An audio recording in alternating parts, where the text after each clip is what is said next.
সন্ধ্যার সময় এই বাংলাদেশ সাবেক অর্থমন্ত্রী বলল যে তখন বললো যে এত ব্যাংক দেওয়া হচ্ছে অর্থনৈতিক বন্ধটা জীবন দেওয়ার কোনো ব্যাপার না।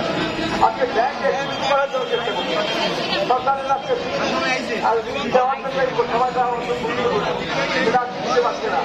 রাজস্ব খাচ্ছি বাজেটে খাচ্ছি তাদের অর্থনৈতিক বন্ধা বিভিন্ন ব্যাংক দিয়ে দেওয়া বিভিন্ন সময় সরকারের এই সরকারের সাথে কতিপয় দুর্যোগ কতিপয় নিজেরা সরকার আজকে তৈরি হয়েছে। রেন্টাল বিদ্যুতের ভাড়া এখনো নিচ্ছে।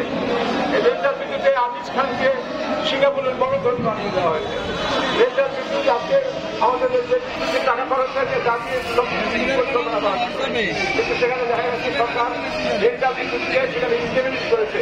একটা গণতান্ত্রিক সরকার বা স্বাধীনতার পরে আমাদের হাজার বছরের স্বাধীনতা, সেই স্বাধীনতায় আমাদের গণতন্ত্র প্রতিষ্ঠিত হওয়ার কথা। সেখানে আজকে আমাদের ইমপ্লিমেন্ট হচ্ছে যাতে আমরা কথা বলতে না পারি। সেই ইমপ্লিমেন্ট করা হচ্ছে যাতে বিদ্যুতের ব্যাপারে যারা ইউজ করছে শত শত হাজার কোটি টাকা বিদ্যুৎ যাতে কেউ কথা না করতে পারে, কেউ যাতে না কোনো বিদ্যুৎ করতে না পারে। মানে পুরো একটা দুর্নীতির সরকার শুধুমাত্র ক্ষমতা থাকার জন্য, শুধুমাত্র লুট করার জন্য, দুর্নীতি করার জন্য তারা ঐক্যবদ্ধভাবে বিভিন্ন ধরনের ঘটনা ঘটেছে। তারা দেশকে যেরকম খালেদা থেকে আটকে রেখেছে, যারা তারেক রহমানকে তারা আসতে দিচ্ছে না যাতে করে তারা তাদের কাজসাথীগুলো তাদের ষড়যন্ত্রগুলো তারা বাস্তবায়ন করতে পারে। তাই আমরা গণতন্ত্রের কথা শুনেছি, আমরা সমাজতন্ত্রের কথা শুনেছি, আমরা বড় বড় নেতার কথা শুনেছি।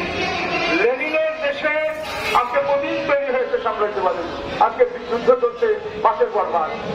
আজকে মাংসতুলের দেশে জিপিং তৈরি হয়েছে আজীবন সভাপতি। আমাদের ভারতে গান্ধীজি নেই, ভারতে আজকে প্রদীপ তৈরি হয়েছে। মানে সমস্ত সাম্রাজ্যবাদগুলো আজকে প্রতিষ্ঠিত হয়েছে, সমাজতন্ত্র গণতন্ত্র আজকে কোথাও নেই।